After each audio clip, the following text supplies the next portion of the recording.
अस्सलाम वालेकुम स्टूडेंट्स, कैसे हैं आप लोग? ठीक ठाक हैं। आज हमारा इनकम टैक्स के ऊपर 15th लेक्चर है। आज के लेक्चर के अंदर हम कुछ छोटे छोटे टॉपिक्स हैं जिनको हमने डिस्कस करना है, जैसे कि government, local government, minor child, मुदारबा कंपनी, मुदारबा सर्टिफिकेट, NCCL, ये नई डेफिनेशन है, और नॉन प्रॉफिट ऑर्गेनाइजेशन, ये इंपॉर्टेंट डेफिनेशन है नॉन प्रॉफिट ऑर्गेनाइजेशन की। तो ये हमारा जो है वो आज के जो टॉपिक्स हैं, इनके अंदर ये छोटी छोटी इनकम टैक्स के जो है वो डेफिनेशन के पॉइंट्स थे। तो मैंने सोचा इन सबको जो है वो एक ही लेक्चर में हम जो है वो कवर अप कर लेते हैं।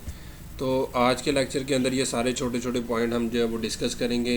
इनकम टैक्स के अंदर जो है वो इन चीज़ों को कैसे डिफ़ाइन किया जाता है, इनके सेक्शन कौन कौन से हैं, तो वो जी हम देख लेते हैं। तो चलते हैं जी। अपने लेक्चर को शुरू करने से पहले एक छोटी सी गुजारिश जो कि हमेशा से हम करते आ रहे हैं, वो ये कि हमारे चैनल पर जो भी लोग पहली दफ़ा आ रहे हैं वो इस चैनल को लाजमी सब्सक्राइब कर दें और बेल आइकन को प्रेस कर दें, ताकि आने वाले तमाम लेक्चर उनको बाकायदगी से मिलते रहें।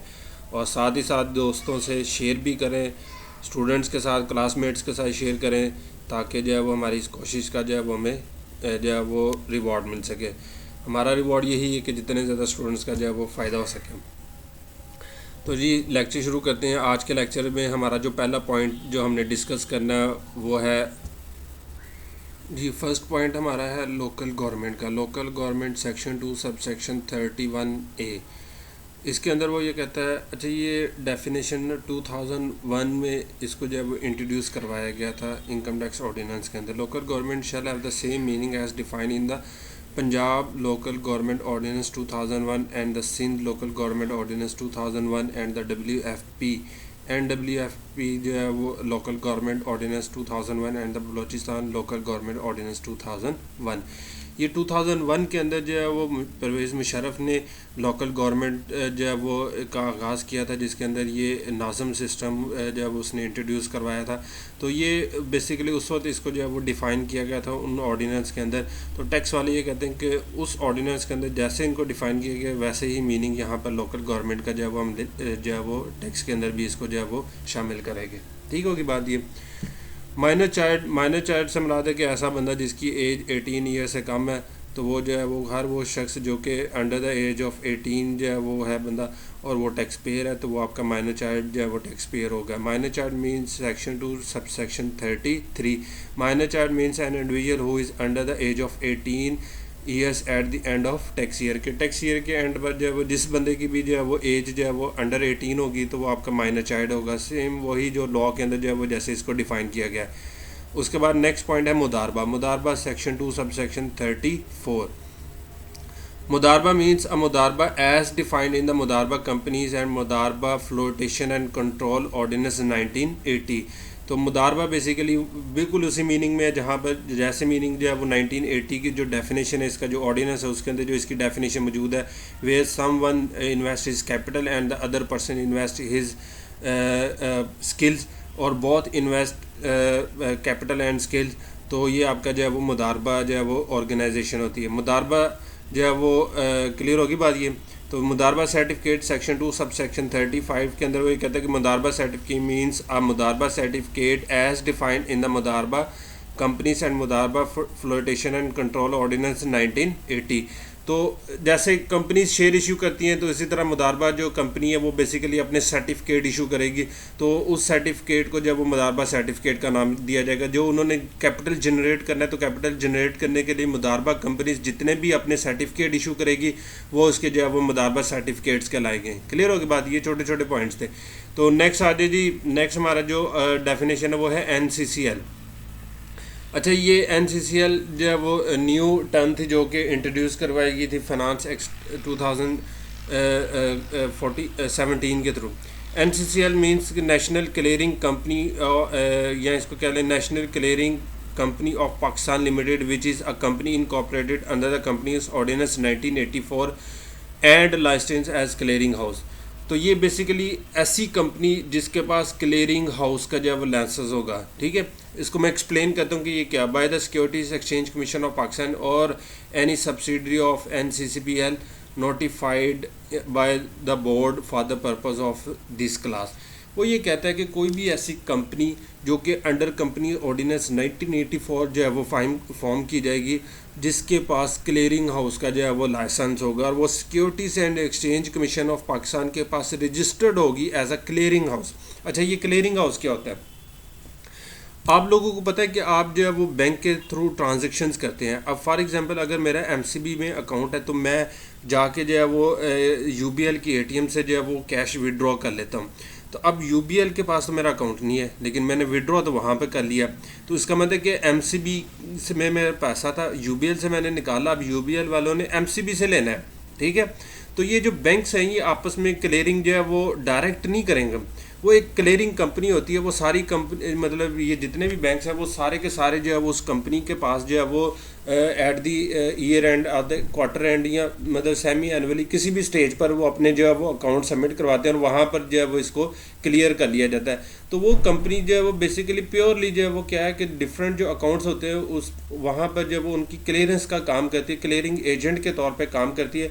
तो हर वो ऑर्गेनाइजेशन जो क्लियरिंग एजेंट के तौर पे काम करेगी वो आपकी क्लियरिंग कंपनी कहलाई है, क्लियरिंग हाउस जो है वो कहलाएगा। क्लियर होगी बात ये? तो वो ऑर्गेनाइजेशन जो कि एज अ क्लियरिंग हाउस जो है वो रजिस्टर्ड होगी securities and exchange commission of Pakistan के पास अंडर कंपनी ऑर्डिनेंस 1984, तो वो आपकी जो है वो क्लियरिंग कंपनी या national clearing company of Pakistan limited कहलाएगी। नेक्स्ट डेफिनेशन इंपॉर्टेंट है non profit organisation, section 2 subsection 36। Non profit organisation बिल्कुल उसी मीनिंग में जैसे आपने टैक्स में फाइनेंशियल अकाउंटिंग में पढ़ा है, बीकॉम पार्ट 1 के अंदर जो है वो आप लोगों ने इसको पढ़ा है। इसके अलावा आईकॉम पार्ट 2 में भी आपने जो है वो नॉन प्रॉफिट ऑर्गेनाइजेशन को पढ़ा होगा। नॉन प्रॉफिट ऑर्गेनाइजेशन मीन्स के any company, any organisation which is form not for the profit purpose rather than for the welfare of the society. कोई भी ऐसी कंपनी जो कि वेलफेयर ऑफ सोसाइटी के लिए फॉर्म की जाएगी वो आपकी नॉन प्रॉफिट ऑर्गेनाइजेशन होगी। इसका बुनियादी मकसद जो है वो प्रॉफिट अर्निंग नहीं होगा। और दूसरी बात यह कि इसके एसेट्स जो है वो किसी भी ऑनर की पर्सनल यूज़ के लिए, ड्राइंग्स का कॉन्सेप्ट यहाँ पर इन्वॉल्व नहीं होगा किसी भी सूरत में, तो वो ऑर्गेनाइजेशन नॉन प्रॉफिट ऑर्गेनाइजेशन होगी। टैक्स वाले इसको कैसे लेते हैं वो देखते हैं जी। Non profit organisation means any person other than individual. ठीक है, हमने पर्सन की डेफिनेशन पढ़ी। पर्सन के अंदर जो है वो मतलब आपका इंडिविजुअल है, आपकी एओपी है और आपकी कंपनी है। वो कहते हैं कि कोई भी ऐसा पर्सन अदर देन इंडिविजुअल जिसमें एओपी भी आ सकती है और कंपनी भी आ सकती है, establish for religious educational charitable welfare और डेवलपमेंट पर्पस और for the promotion of an immature sport. कोई भी ऐसी कंपनी ऑर्गेनाइजेशन जो कि रिलीजियस पर्पस के लिए, चैरिटेबल पर्पस के लिए, वेलफेयर के लिए या किसी भी सोसाइटी के पार्ट की, सोसाइटी के किसी सेक्टर की डेवलपमेंट के लिए फॉर्म की जाएगी तो वो आपकी चैरिटेबल पर्पस कहलाएगी। क्लियर होगी बात ये? Second, formed and registered under any law as a non profit organisation, कि जो भी उस टाइम पर जो है वो लॉ प्रिवेल कर रहा होगा उस लॉ के तहत वो जो है वो फॉर्म की गई और उसको रजिस्टर्ड करवाया गया एज नॉन प्रॉफिट ऑर्गेनाइजेशन, तो वो भी नॉन प्रॉफिट ऑर्गेनाइजेशन कहलाएगी। ठीक है जी। थर्ड कंडीशन है approved by the commissioner for the specified period on an application made by such person in the prescribe form and manner accompanied by the prescribed documents and on requisition such other document as may be required by the Commissioner of Income Tax। तो जो commissioner of income tax जिसको approve करेगा, time to time approve करेगा, मसलन 2 साल के लिए, 3 साल के लिए, हर मतलब साल बाद आपको अप्रूवल लेनी पड़ेगी। और ये जो अप्रूवल आपने लेनी है इसके अंदर आपने प्रिस्क्राइब डॉक्यूमेंट्स प्रोवाइड करने हैं। प्रिस्क्राइब मैनर के अंदर जो बोर्ड के अंदर जो मैनर डिफाइन है इनकम टैक्स ऑर्डिनेंस 2000 के अंदर जो इसकी रिक्वायरमेंट्स हैं, उन रिक्वायरमेंट्स के अंदर रहते हुए आप उस एप्लीकेशन को फाइल करेंगे, उसके साथ डॉक्यूमेंट अटैच करेंगे और कमिश्नर इनकम टैक्स इसको जो है वो अप्रूवल देगा as a non profit organisation, तो आपकी नॉन प्रॉफिट ऑर्गेनाइजेशन कहलाएगी। और last, and none of the asset of such person confers or may confer a private benefit to any other person. मैंने आपको जो है वो इसके शुरू में बता दिया है कि वो क्या बताया था कि इसका एसेट किसी भी शख्स की प्राइवेट पर्सनल यूज़ के लिए इस्तेमाल नहीं होगा, ड्राइंग्स का कॉन्सेप्ट इसके अंदर नहीं है। तो यही बात वो कह रहा है कि none of the asset of such person, कि इस बंदे का, इस ऑर्गेनाइजेशन का कोई भी एसेट किसी भी बंदे के पर्सनल प्राइवेट बेनिफिट के लिए इस्तेमाल नहीं होगा, तो वो जो है वो ऑर्गेनाइजेशन आपकी क्या कहलाएगी, नॉन प्रॉफिट ऑर्गेनाइजेशन कहलाएगी।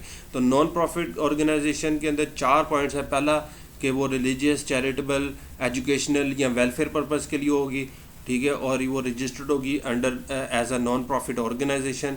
नंबर 3 के कमिश्नर इनकम टैक्स भी इसको प्रूव करेगा। अच्छा, एक तो वो बाय लॉ जब वो रजिस्टर्ड होगी as a non profit organisation. Number 2 इसको टैक्स वाले भी नॉन प्रॉफिट ऑर्गेनाइजेशन के तौर पर रजिस्टर्ड करेंगे।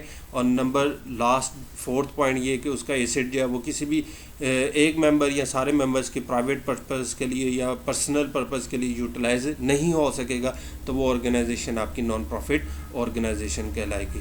तो आई होप कि आपको आज का लेक्चर समझ आया होगा। इसके अंदर मैंने छोटे छोटे पॉइंट्स है जो कि मैंने कंबाइन करके जो है वो एक्सप्लेन कर दिए। कल इंशाल्लाह हम इससे आगे जो है वो चीज़ों को डिस्कस करेंगे। मुझे दीजिए इजाज़त। और लास्ट पे एक बात ये कहता है, जो अगर आपको इस लेक्चर के हवाले से कोई भी पॉइंट हो वो आप मुझे ज़रूर पूछिएगा, मैं इंशाल्लाह जो है वो आपकी बेहतर रहनुमाई कर सकूँगा। अल्लाह हाफिज़।